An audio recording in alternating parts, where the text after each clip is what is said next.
Oh, good morning. Another good day, or another good night last night. Slept pretty well.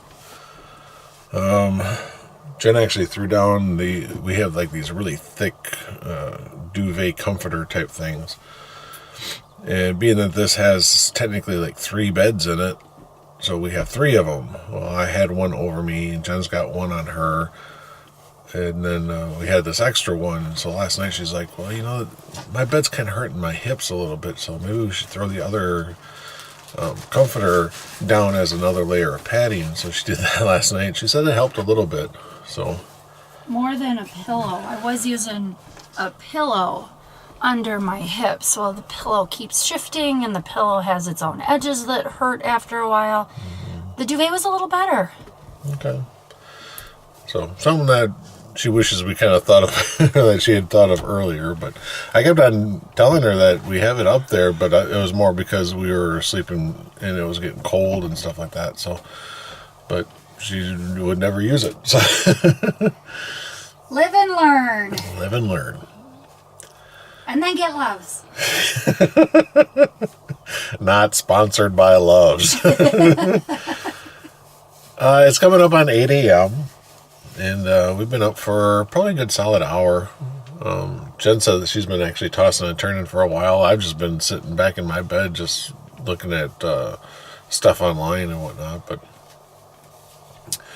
so I think I was actually up probably around like 6, quarter after maybe. And I've just been laying back there. So, but this is our last scheduled day of events for New Zealand. This is it. Our trip is coming to an end. So today we got an hour and a half drive up to Bridal Veil Falls, and it's going to be a decent walk to get to the falls. It's not like one of those little 5-minute jaunts. I think it's going to be a little bit more than that, but I mean, it's a pretty cool waterfall, so we're going to go see that. And then it's a 2-hour drive to our campground at Clark's Beach, just outside of Auckland. And then that leaves us with only maybe an hour drive to the airport on Sunday. Well, I should say to the RV place where we rented this thing, because we need to return this.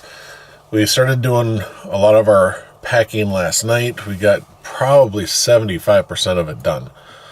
And basically tonight we're going to pay for another RV park so we can have laundry facilities. And we're going to wash up all of our dirty laundry and get all that packed away. And then it's just pretty much a few maybe miscellaneous food items and souvenirs. Yeah, the last little bits of souvenirs and bathroom stuff. That's it. And we're done. All right, we're going to get going here. See you guys down the road. It is a kind of a cool morning this morning. We're sitting at about 9 degrees and it is raining, so you're probably hearing maybe some drips falling onto the hood of the RV here. Listen to the rhythm of the pouring rain. See what I got to put up with. All right, see you guys later. Okay, dear, we're headed to our last destination for our trip. Well, sightseeing destination. And then we still have the camp tonight, and then we have the camper tomorrow. So how are you feeling about the trip? It was a good trip. It was really busy the first week or two. Just kind of go. We got to see stuff. As the month has moved along, our pace has slowed down a little bit, and I think we were ready for that. Yeah. So it's been a great trip. I wouldn't mind living here, but I don't know how much nurses make. And we're so flippin' far away from family. Yeah, there is that. So it is beautiful. I want my own bed, though. I think that's the biggest thing. I am ready to sleep in my bed for as long as I want, as long as I can. Because in the camper, once one of us is up and moving, there's no way to be quiet enough to let the other one sleep. All right, so here's a question for you, and I'm going to kind of limit on what you're able to pick. All right. What's been your favorite thing, excluding Hobbiton? Favorite thing excluding Hobbiton. I could even make it even worse, saying excluding anything Lord of the Rings that we've seen. So Mount Doom and all that. The penguins. Seeing the penguins. The little blue penguins? The little blue penguins. That was really cool. That was a cold night, too. It was. And right about the time I was getting ready to call it quits because I was getting cold and bored, the penguins started arriving.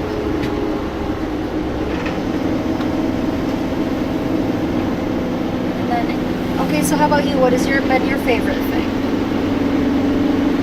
Do I have to exclude anything? No. Well, I would say definitely crushing the car. Operating the big Heavy machinery. heavy machinery and stuff, and getting behind the controls of that 20-ton behemoth digger and just crushing the shit out of that car. That was awesome. And that was kind of a spur of the moment thing, too. Something I saw in a magazine, Annie. And it was a little expensive, but I think it was worth every penny. You had such a good time. Yeah, it was fun because they didn't just plop me in and say crush the car. They gave me training for a little while, and the guy was telling me how to do things, and he had me doing maneuvers, and I actually got to dig a hole, and it was just different and fun. Yeah. So now I can say that I've got an hour or two of experience on controlling those diggers. And the stuff that he had me doing, if you watch the videos, picking up a little bouncy ball off of a road cone and then dumping the ball into a tractor tire. That takes finesse and small, slow movements. Yeah, actually what took a lot of finesse, even with him helping you, was getting the ball back. You picked the ball up, and I probably missed this part with the video because I was cold. But he had to pick the ball up off the cone and then put it back on the cone. I mean, they had a little black thing, probably about that big, for the ball to rest on. But still, you have to move it and get that ball just in the right spot. The guy commented afterwards that he was impressed with how well you did. Yeah, when we were done putting the ball back on the cone, he says 9 out of 10 people cannot do that. He said he was very impressed on how quickly I picked up the controls and stuff like that. Because that last ball, pretty much everything else, he was telling me what to do, how the levers moved in, out, up, back, left, right, all that stuff.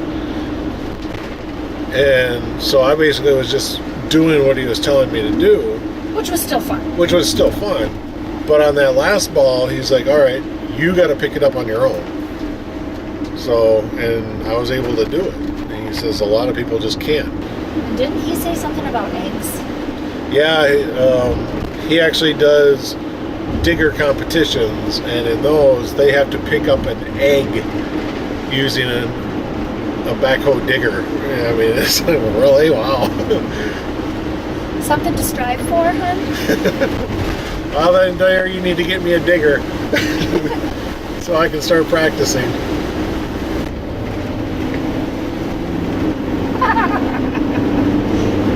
Every time. Sorry, in this country it's customary for slower traffic, and I've got a big rig and I'm going over wet pavement, so I'm going a bit slower than everybody, than the norm. So And so I pull over every once in a while to let cars behind me go by. And 9 times out of 10, just up the road, maybe a couple hundred meters. Maybe around the next 2 curves. Yeah, around the next curve, there's actually a designated pullover spot for people to use.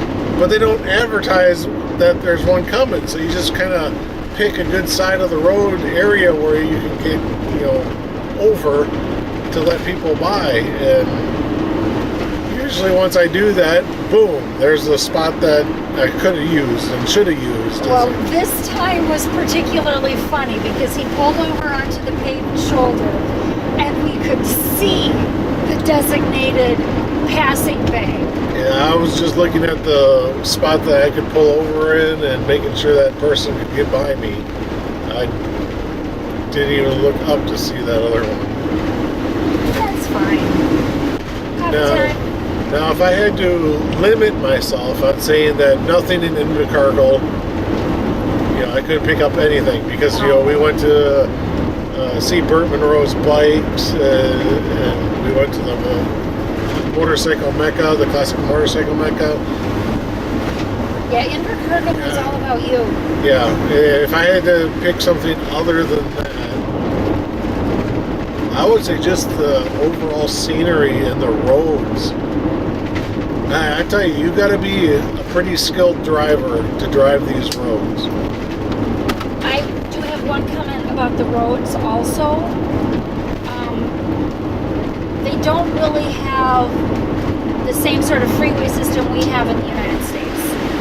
Yeah, maybe around the bigger cities, you'll get a 4-lane divided highway type system. With the entrance and exit ramps.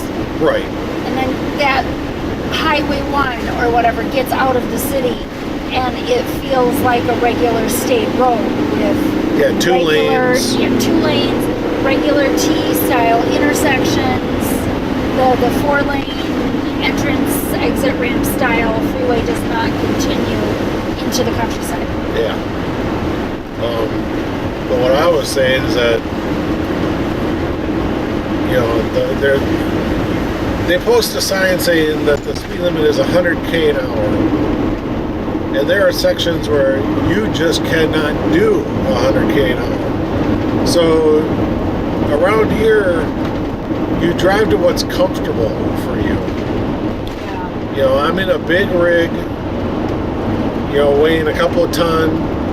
It's a bar. I call it a bar. It's like driving a bar. Yeah, the wind can blow me around easily. So there are times where, I'm coming up to a corner, and it's 65k around the corner and I'm slowing down to maybe more like 55. Especially right now. We've had rain this morning.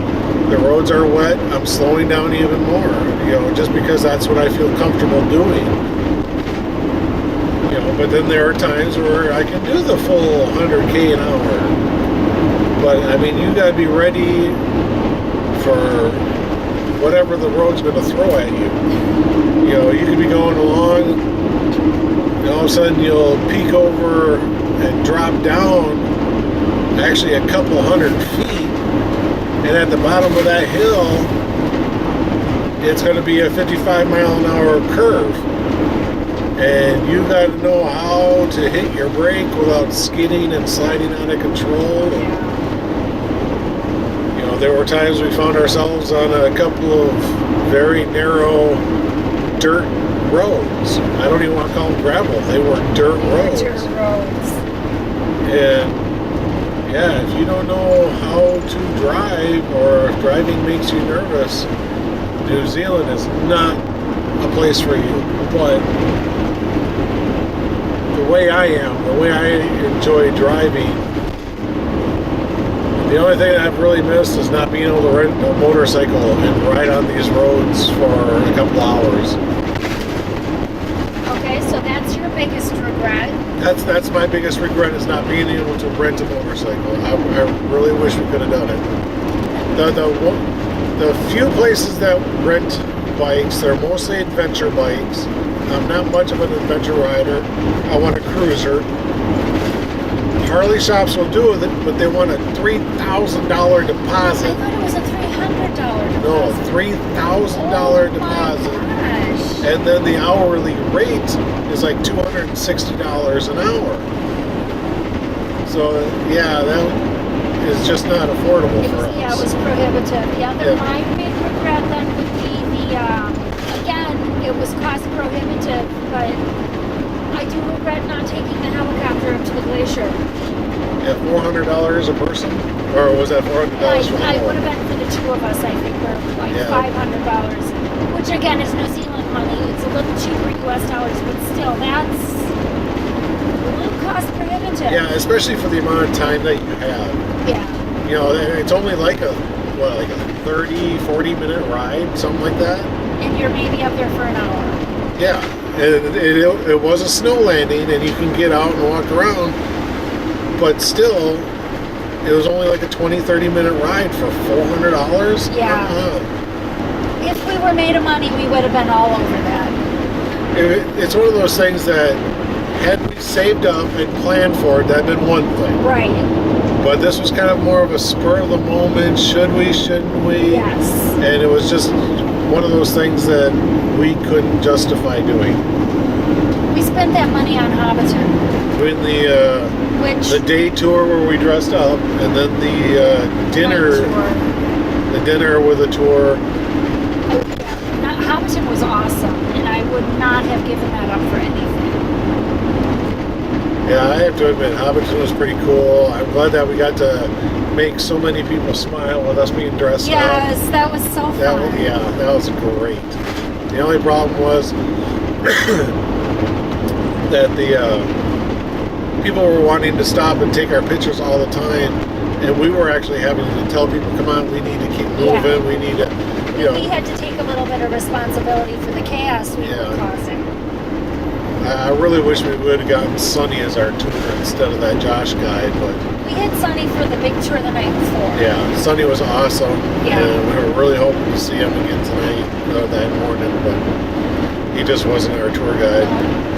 We ended up seeing him. We did. Right towards the end of our tour, we were walking out to the bus, and him and his group came along, and even though we were already holding up the bus because people were taking our pictures, we ended up holding up his group too. Sonny was sitting there telling Josh that, I'm just going to need him for a couple more minutes. He wanted a huge group picture with his whole tour group, with us and him.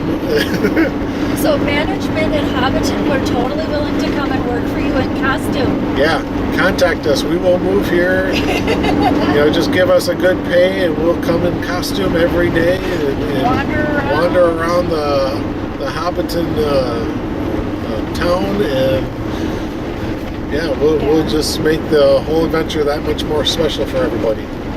And we can even work on our costumes and make them better and better all the time. Make them a little more authentic. Yeah. So we are willing. Now this scenery looks more Shire-ish. Here, this is what we're looking at.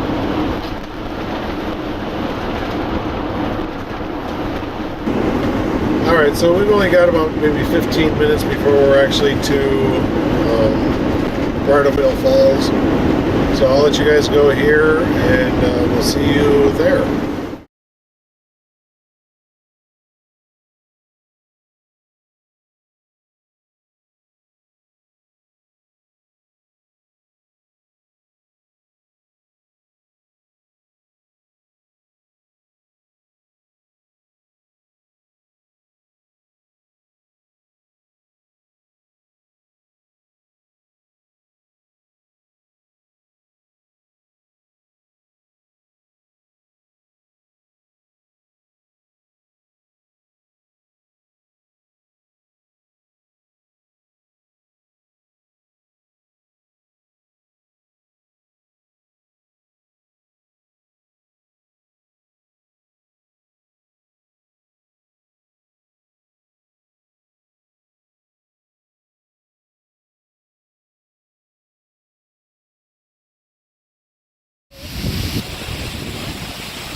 so we got to the falls.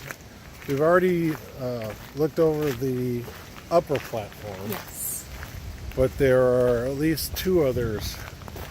Upper viewing platform over there. We went to the one that was over there. So we were at the top. There's an upper, a mid, and a bottom. And we're going to stop at all of them. As Jen pointed out, this is the only thing we have to do today. So we're going to take our time and we're going to see the whole damn thing, right? Yes. Yes, yes. Okay, we've reached the upper viewing platform.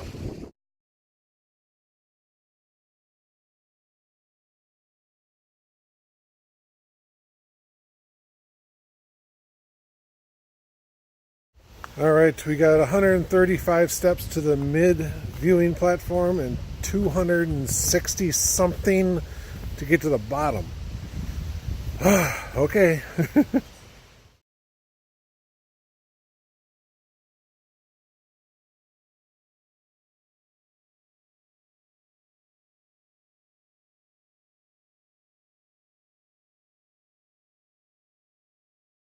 All right, we are headed down to the bottom and see what the view is from down there. I'm now looking forward to going up all these stairs. I know Jen's not either. No.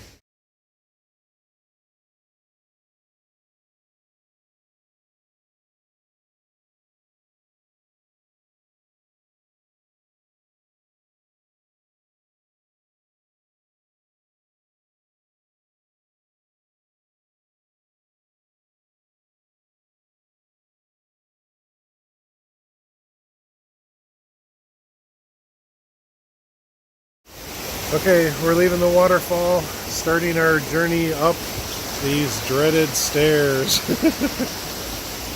260 some odd of them. Let's go.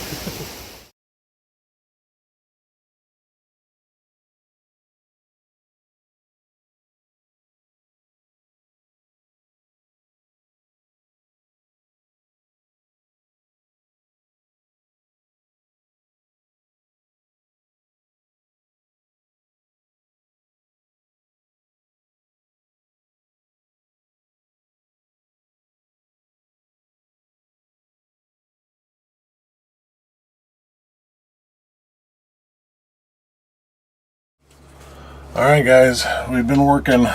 Suitcases down here all full. Jen's suitcase down here, that's all full. She's working on her big gray purse items, and we even got all the blankets and stuff off her bed. I still have to do mine back there, but we're getting there. We're practically there. Yeah, it's literally that stuff there on the counter. That's all we got left. And then my bed. That's it. There's nothing up above that we need to worry about. We've gone through all the little nooks and crannies of the cab, all the little pockets and wells that they have in there for you to place stuff, and we've gone through all that. All we got up there now are our sunglasses. Oh, yeah, my sunglasses. Apparently, she forgot about those. It almost feels like the day before we were leaving, right? Yeah. You know, just packing up everything, just pack. But this time we're on more of a deadline. We're packing up everything, getting everything finalized the day we're leaving. We did have a small incident last night in that there was a car that suddenly just pulled right in front of our spot. And Jen and I are like, how the hell are we going to get out of there? I hope they move. I said, well, we could just back out through the site behind us. And then somebody pulled into that site, so we couldn't have that as an option. So basically we couldn't go forward or backwards. But then this morning that car was still there, and I was like, I was to the point where I was just about ready to go to the office and say, hey, I don't know who owns this car, but we're going to want to get out of here sometime today. Well, this morning they finally came out and moved the car, and so yeah, everything's fine now. Oh, the people behind us are gone too. Yeah, the people behind us has moved out as well, so now we can at least leave. Damn it. Not that I don't want to go home, but I really don't want to leave either. I need to go around and start unplugging and turning off gas lines and stuff like that, so I gotta go outside and do some stuff.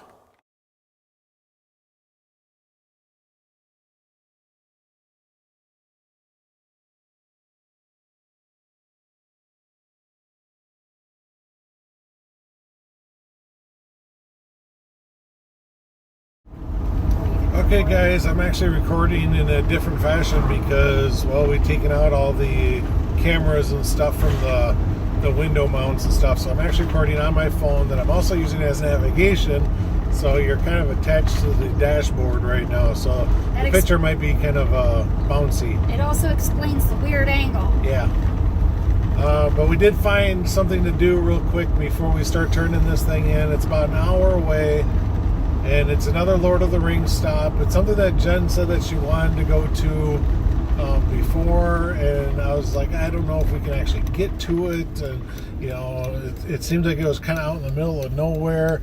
I don't know if there was a trail to actually go to it, but I found it on the Campermate app, and so we're just going to go to where the app is going to send us. Maybe there's a trail to this. What is it called? Weathertop. Weathertop. That's the location from the film, from the Lord of the Rings. Right. Where the hobbits stop for the night and they're cooking and stuff like that. Frodo gets attacked. Yeah, Frodo gets attacked by all the ring wraiths and gets stabbed by one of them. Yep. Yeah, it's that little broken up tower that they're camped at. Except I think, of course, all the tower stuff is no longer there, of course, but that might have even been done with CGI or hand painting in post. I think it's mostly just the hill. And that very well could be. I'm thinking that they probably did use it as a film location, but then they took down all the statues and all the stonework for the tower that was there. All right, time to go. I gotta pay attention to the road.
Okay, so we made it to that,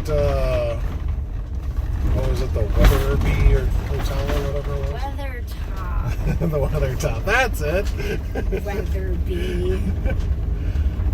Well, we did make it to the location as close as we could,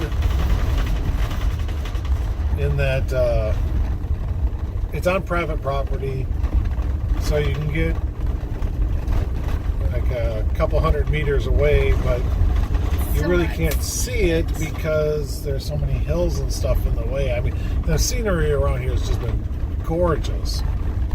I've had Jen snap a couple of pictures. Of course, she takes more pictures of sheep than she does of the scenery. No, I have more pictures of the scenery than of the sheep.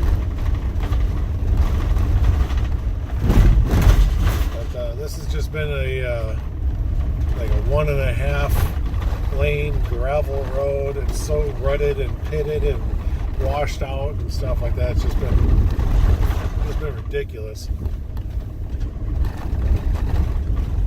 But it's got us backtracking the same way we came in, so I know the road fairly well and I'm pretty confident in it. But still, I can only do like maybe 40k an hour. That's all the faster I can go. And it's not so much because I'm on gravel, it's just that, well, the roads are, well, shit. And the curves and corners are so tight that I'm doing 25, 30k around them. That's it. That's all you can do. So we at least got to the location. We couldn't really see it, but but we got there anyway. And we've actually seen quite a few birds that we have not seen before in this entire trip.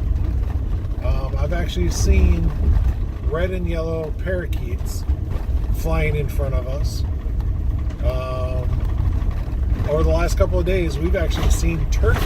We didn't even realize that there were turkeys here. Right, because we haven't found any turkey meat in the grocery store. Yeah, you don't go to the grocery store and find, a smoked turkey breast or turkey legs or anything like that. Sandwich meat. You really don't see anything like that. So we didn't even know if turkeys were a thing here. I saw a peacock. Yeah, Jen said she saw a peacock. I did see a peacock. Jen says she saw a peacock.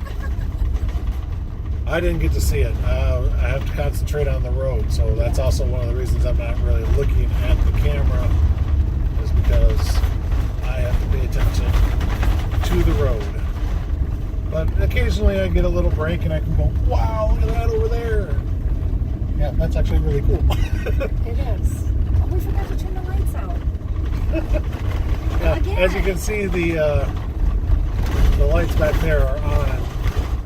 We stopped for breakfast, and then after breakfast we took care of the stuff from my bed. Took off the sheets, folded them up, took off the blankets, folded them up, put the bed back into its dining table setting, and when we did that, we had the house lights on. Kind of forgot to turn them off. Alright, I'm going to let you guys go, and we'll probably see you at the vehicle return for the RV. I don't know if I'm going to record much more of what's down here because we've already taken pictures through this area. So I'm going to let you guys go. Bye.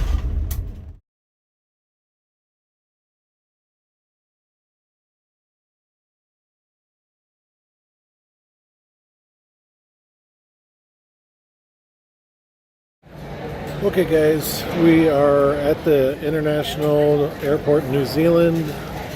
We're here plenty early. It's like 10 after 2, quarter after 2, something like that.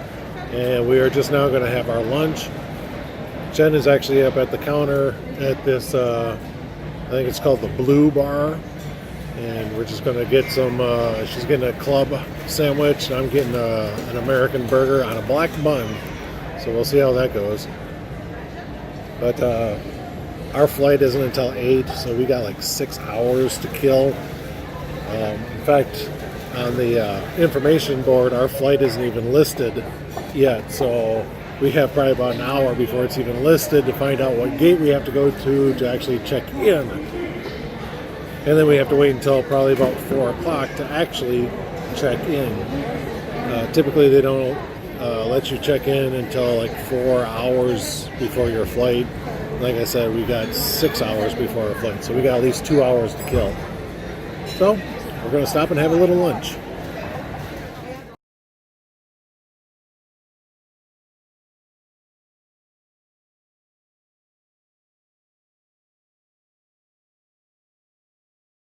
You have to caption that, my wife loves me. Yeah, my wife loves me. Yep. She knew what I was going to do. Yeah, she got me a ginger beer. I'll probably have about 2 more of those before we actually leave the airport. At least. Is that a bittersweet smile? Yeah. Yeah, we're leaving. We're on the plane. Bye, New Zealand. It was fun. It was lots of fun. Time to go home. Like I said, in 2 or 3 years, where do you want to go next?